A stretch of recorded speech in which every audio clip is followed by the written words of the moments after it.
Hello guys, আমি আমাদের এখানে পুরো অনেকদিন ধরে একটা বড় নাদা লাগানো হয়েছে। তো এখন এখানে অনেক মাছ ছাড়া হয়েছিল, বাট 2-3টে মলি মাছ মরে গেছে। এখানে অনেক ধরনের মলি মাছ আছে, বড়ও আছে, এখন অনেক অল্প আছে। তো ভাবছি কিছুদিন পর আরও ছাড়ো। আমি তোমাদের এই দেখো সেই পান্নাটা, এখানে দেখো একটা মাছ অনেক ভেতরে আছে। তো সব মাছগুলো সব ভেতরে আছে। তো তাই দেখো এখানে একটা কত বড় মাছ।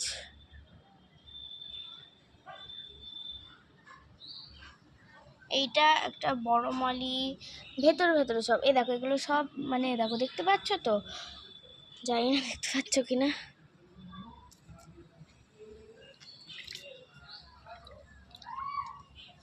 এই দেখো এটা একটা বড় মাছ। এই দেখো এইটা, দেখো এই দিক করে কোনো মাছ নেই, সব এই দেখো এইটার ভেতরে এইগুলো না, মানে ঘরের ওদের ভেতরে ঢুকে আছে।